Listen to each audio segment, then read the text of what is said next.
Seeing that last night, this evening, National Guard lined up all the way along this intersection. So again, what our crew has continued to observe over the past few nights is the fact that once something happens once, it doesn't seem to happen again as far as responders and protesters. Sean, Rick? Yeah, it's funny because it reminds me of something that we heard from Chief Shields.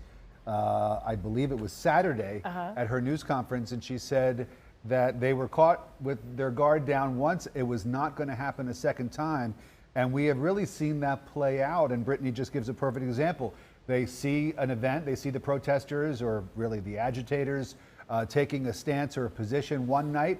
The next night they're out ready to make sure that doesn't happen again. Yeah, and Brittany, pretty much it appears that they're still letting traffic flow through, or is that not, residential traffic? That's law enforcement traffic. We've seen a heavy law enforcement presence going up and down all of the roadways. But as far as traffic leaving, by this time, in comparison, last night, the roads were still flooded. This evening, you're only seeing a few stragglers as far as vehicles heading out here along Peachtree and also Lucky. You'll see the occasional person or two, just like over there to my left, heading down the sidewalk. But for the most part, everyone has started to clear out. I mean, we went from the Skyview all the way out to over here towards Lucky and Peachtree, and we have hardly seen any protesters whatsoever. Maybe a total of 8, and everyone seemed to be leaving. Sean, Rick? They're smart to leave. There's a curfew. There's a curfew, and I don't want tear gas in my eyes. We have proof from Brittany. It's not a fun experience. No, you don't. Brittany, you've done an excellent job. Stay safe. Thanks, Britt. If there's a curfew in place and you have ample opportunity to protest for hours and hours and hours peacefully, at 9 o'clock when the curfew comes around, you get out of there. And, Astrid Martinez made such a spectacular point. And she said, it's just terrible that the last 3 to 5 minutes leading up to 9 o'clock, the curfew seems to take over the headline of the peaceful protests, and how spectacularly peaceful it was on day 5. And that there was for lack of better words, a buffet of all different ethnicities and ages ranging from 5 months old to the elderly out marching together. It was peaceful. I think the only hot pocket we saw prior to the curfew being enacted was when they had to use the tear gas and the rubber bullets outside of the state capitol. Well, you mentioned the narrative, and I think that's on us, frankly. That's on the media. We have to tell the whole story, not just the 3 minutes when the tear gas is thrown or the flash bombs or whatever they're called are thrown. We need to talk about exactly what you were just discussing, Sean, which is the nature of the protesters leading up to the curfew, which was really just a really nice scene. I mean, there's no other way to put it. It was peaceful. Day 5 was beautiful. It was great. Let's go to Jamie Kennedy. He's at the state capitol again. And Jamie, this was one of the first scenes we saw earlier tonight. The police and the National Guard wanting to make sure that the protesters, if there were any vandals among them, that they did not come anywhere near that big gold dome behind you. Exactly, Rick. So many of the National Guard out there trying to protect the people who are protesting in the right way, but also protecting all the infrastructure around there. And that's what Governor Kemp was saying to us earlier today, just about how the National Guard will be out here for as long as necessary to keep the streets safe, to keep the protesters safe, and to keep those who aren't protesting out of harm's way as well. Now, the Governor also spoke to us today saying that he has been in constant contact with the NAACP about the different groups who have been protesting out there, just to try and ask them if they recognise this certain group or if they know anything about them, just trying to be in constant dialogue, because he said, once again, reiterating that he wants people out there protesting peacefully. He wants to respect the protesters and their voice and listen to them, but there are a number of people who are here to create chaos, to create to commit crimes and trying to really disrupt the whole situation. We also had Vic Reynolds from the GBI who spoke a little bit earlier and had this to say. We are convinced that based on the information and intelligence we have, there are individuals here from various groups around the country, a lot of which are bent primarily on destruction and violence. And so we're seeing that both in our intelligence gathering, our social media posts that we review daily, and what our agents and various officers have seen actually boots on the ground. So then he also said that there have been a number of arrests. He didn't have an exact number, but there have been a number of arrests of those protesters that have been from out of the state, to confirm that there have been people from outside states coming here to create crime and violence, in his words. So then there's a lot to dissect in terms of exactly which groups are coming here. He wouldn't give exact names or say exactly how many have come here, because they're still trying to gather all of that intelligence. And they also spoke about how this Thursday, with the Ahmaud Arbery case, with the McMichaels and with William Roddy, who will be video conferencing in, but they will have that hearing this Thursday, and said that there will be a large contingency of police officers down there to protect that whole situation, and also talked about how through that whole process down in Brunswick that there have been a number of protests, and that the GBI, the GSP, have actually been working with those groups to help them protest in the right manner and protect them, and said they are absolutely willing to work with protesters to make sure it can be done in a safe way. But at the moment, with all the chaos that's happening, it's really hard to protect those that are trying to do it in the correct manner, protest and have their voices heard, while trying to weed out those people who are doing it in a destructive manner. So a lot to dissect and in the coming days with that, and also and how the GBI is going to really make sure and stay on top of that to create a safe place for everyone protesting. Rick and Sean. And Jamie, this developing within the last 30 minutes. The governor's office also addressed the pandemic here in Atlanta with the protesters and the need for them to get COVID-19 tests.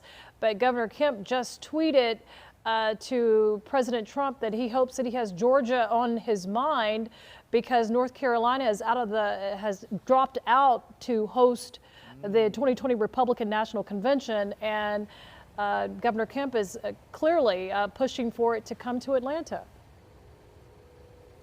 Exactly, Sean. We know that's been a big cry from the governor, saying for the RNC convention to come here. We asked him a little earlier, and he said he'd only just seen that they decided to really not allow a large crowd in with what the RNC usually has. So he said that he wasn't able to necessarily comment then, but we know how strongly he feels about it. And as we can see there from the tweet, still very much trying to convince President Trump to get the RNC here, and we've heard earlier that how much of a boost to the economy that would have here for the state of Georgia. Sean. All right, Jamie, thank you very much. Keep us posted if you hear anything from the Capitol. As we head back out onto the streets, Astrid Martinez standing by. And Astrid, you've got some law enforcement behind you that looks very relaxed tonight. It's a much different pose, much different sense and feel than what we have witnessed over the last couple of nights. Yeah, this right now actually looks like if somebody yelled cut at the end of a movie scene. Everybody just, hanging out. There's water bottles everywhere. And that's usually what happens when I cover, entertainment pieces. Things like this are left behind and a crew comes in and sweeps them up. But no, this is real life, and this has been taking place here in downtown Atlanta for the last 5 nights. In the morning, we see hours of beautiful demonstrations, and I actually want to show you some of the incredible sights that I saw today. Something very unique from the last 4 days, where I saw people, driving these school buses, spray painted with all different kind of messages. But first, also, this is incredible. I don't know how these two guys got horses, but they were riding them up and down Spring Street. This is Georgia, and they did that, it's Georgia. We have horses. It was hilarious. I loved it. And I love the school buses and the students on it. They had messages. I love the marches. They started here in downtown and went all the way to Midtown, made their way back. Hundreds and hundreds of people. And every time we got near an intersection, then we saw people joining the protest. The bus joined in the middle of all, these people, and they all wanted to be heard. They wanted to be out here. And the fact that you had so many people marching, I think it's a show of how much the country needs unity, but also how much Black people need equality, how much they need justice. You have people from all different backgrounds, all different ages, male, female, coming out here with one message: Black Lives Matter. Unfortunately, what always happens towards that 9 o'clock hour that we've been mentioning is that there's, people that hijack the protest. They use this for their own agenda, which is to cause chaos, to make things look bad, to get video on social media. There's so many different reasons why people are out here, but the most important one is to change. We've been talking about how Atlanta is a city of love and a city of unity, and one sound that a lady really said to me around, I think, the 6-7 o'clock hour was Atlanta is also a city of segregation. It's a city where there were the birth of civil rights, but that was painful, so they can achieve some form of equality, which they still don't have till this day. I want to play you her sound at the 11 o'clock hour, so I want you to tune in because that's actually very poignant. The reason that people are here is because they're hurt. So don't just paint a city out to be one of just love, because obviously the country is going through so much. If it wasn't, we wouldn't be where we're at today. Astrid, you've done a phenomenal job reporting and survived several rounds of tear gas. So we applaud you, and the rest of our crew have done an exceptional job. I know, Alicia Roberts, you're over at the live desk. You've got more information about the fact Atlanta's not the only one dealing with protests. That's right, Sean. As we continue to monitor the situation here in Atlanta, which again heightened at the top of the 9 o'clock hour. Again, the scene today was mostly peaceful. We did observe that across the nation. Let's take a look right now from New York City, where hundreds of thousands of protesters gathered once again tonight. Now, last night, that city doubled its police presence from about 4,000 troops to 8,000 officers. Police did make several hundred arrests, up to 700 people arrested for crimes there. Bill de Blasio reiterating, though, he did not want to use National Guard troops there. That curfew has been extended through all week. So for the rest of the week, at least in New York, maybe Atlanta will follow, 8 p.m. is the mandatory curfew there. If we can, I want to show you some images as well from Houston, Texas. This was earlier today. Thousands marched. This is George Floyd's hometown. And what we heard was that the protests were mostly peaceful, and you can see that there, crowds assembling along with law enforcement officers. They had their signs, they had their chants, but they stayed peaceful. Also, let's go to Washington, D.C. Thousands today back on the streets there. Today we saw hundreds really in many sit-in protests. They also raised their fist in silence. Most of these protests happening outside the White House. Yesterday, a very different scene. This was law enforcement, and we heard Attorney General Bill Barr enforcing those crowds to get out. They were mostly peaceful until this point. This as the president made a press appearance before St. John's Church just after he spoke in the Rose Garden last night. By the way, a 7 o'clock curfew in place in Washington, D.C. And finally, to the West Coast we go. It's 3 hours behind us now. Protesters out in force again. This is in Hollywood, California. The groups we heard could be heard shouting, "I can't breathe," and "walk with us."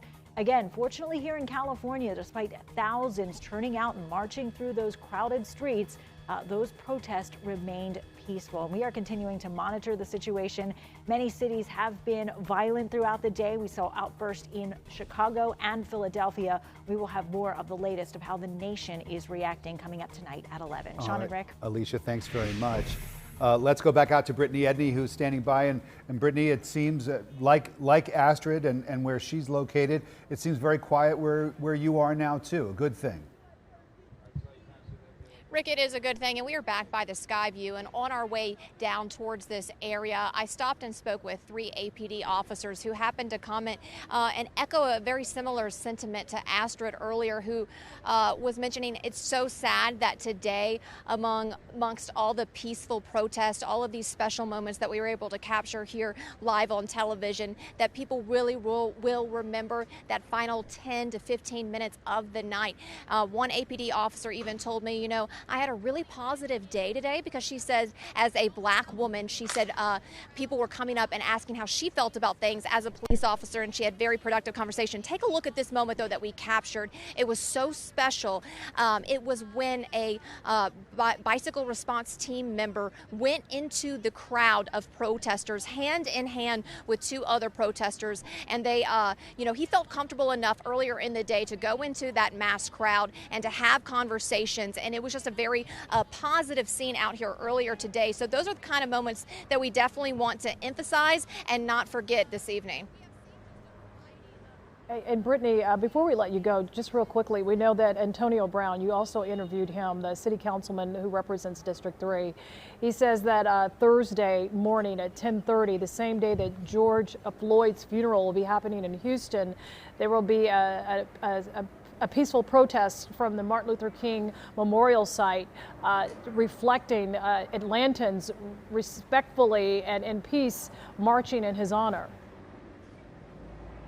Yeah, that's right, Sean. And I really want to also talk a little bit about that moment with Antonio, because he was able, of a crowd, maybe from our estimate, around 500 to 1,000 people, able to get everyone in one moment to come to silence, to take a kneel. It was such a powerful moment, just because we've had days of just noise and ruckus and confusion and a variation of tension going back and forth. And to have everyone quiet in one space, it was just so powerful. It's really hard to describe, and he was able to do that. And again, then things just kind of took a turn once it hit that 9 p.m. Curfew. But he is really talking about this push for the city to obey that 9 p.m. curfew so we can continue to have the message heard and not be diluted by any type of violence. Sean? Right, Brittany, because the curfew will not lift until the violence is over. We'll have to see if Mayor Keisha Lance Bottoms will extend it into a 5th day. Let's go to Barmel Lyons. Barmel, you're at the location where many have been detained that were captured by law enforcement, and it was a lot of them. That's right. There was a lot of people detained, and that was the previous image you saw in my last shot. But I really want to take you out to right here, because we are at Centennial Olympic Park at the intersection of Marietta Street, where a lot of people were doing peaceful protests throughout the day. And this is some of the things that they put up. This right here is another powerful moment. You can see crosses with the names of those who have died at the hands of police brutality. Now check it out. We see Michael Brown, Eric Garner. I mean, as you start looking at the names, it just really hits you, and it's getting me emotional. You can even see a cross that says no more, meaning no more violence, no more people, no more people affected by what's sort of happening in the world. I mean, a lot of people had powerful statements, and this is just one of them. As we've heard a lot of reporters talk about today, we saw people take a knee, you know, in protest, saying, hey, we want our voices heard. We want people to understand our message, that we want justice not only for George Floyd, but just justice for all the community. Black lives do matter. I want to show you right here behind me.